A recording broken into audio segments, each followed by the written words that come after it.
আলামিন তিনি ডাক দিয়ে বললেন, আবু বকর, আল্লাহকে ভয় করে কাঁদছো, কান্নার পানির দাম কত জানুনি?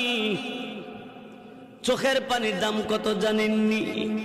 কঠিন কিয়ামতের ময়দানে আল্লাহ নবী জাহান্নামের পারে দাঁড়ায় দাঁড়ায় কাঁদবে আর বলবে, হে আল্লাহ, জাহান্নামের ভিতর আমার উম্মতেরা আছে, উদ্ধার কইরা দাও আল্লাহ, তাদেরকে মাফ কইরা দাও। আল্লাহ রাব্বুল আলামিন, আমার আল্লাহ তাআলা জিবরাইল ফেরেশতাকে বলবে, জিবরাইল, আমি আল্লাহর কুদরতি দরবারে পানির পাতিল আছে, পানির পাতিল নিয়ে যাও, আমার নবীর কাছে নিয়ে দিবা, নবীকে বলবা এই পাতিলের পানিটা জাহান্নামের ভিতরে ছেড়ে দেওয়ার জন্য।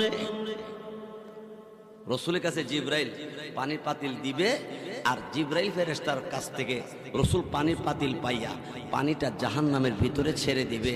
জাহান্নামের আগুন ঠান্ডা হয়ে যাবে, নিভে যাবে।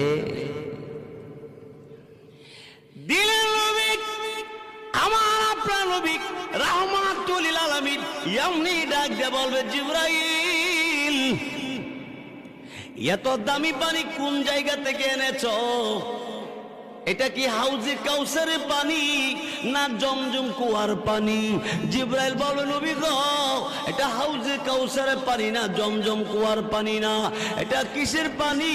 আল্লাহ রাব্বুল আলামিন তখন ডাক দেয়, বলো জিবরাইল রে, আমার নবীকে বলে দাও। এমনি জিবরাইল ফেরেশতা তখন ডাক দেয় বলবে, এই আল্লাহ নবী দুনিয়ার জমিনে আল্লাহকে ভয় করে চোখের পানি ছেড়ে, আল্লাহর বান্দা চোখের পানি ছেড়ে ছেড়ে কাঁদছে, এই কান্নার পানিটা আল্লাহ তাআলা জমা রাইখা দিছে।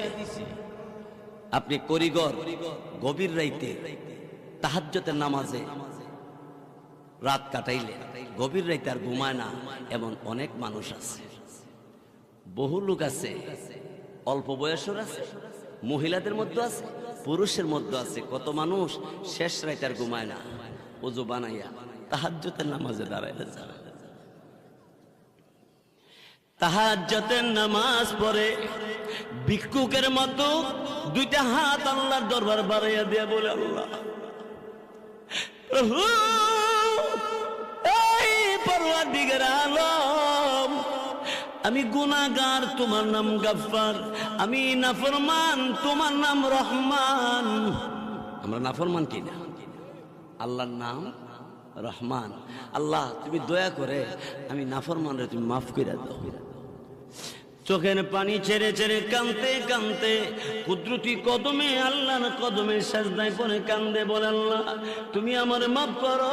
আল্লাহ রাব্বুল আলামিন ডাক দিয়ে বলে, এই এই বান্দা বান্দি, আমি আল্লাহ রাব্বুল আলামিনের দরবারে এইভাবে কান্দস করে ঘর এলাকার কত মানুষ ঘুমের ঘরে ঘুমিয়ে আছে, লোকগুলি মাথা বালিশে, শরীরের মধ্যে কম্বল, এত আরামে ঘুমিয়ে আছে, তুই ঘুমাস না, তুই আমি আল্লাহর কুদরতি কদমে সাজদা।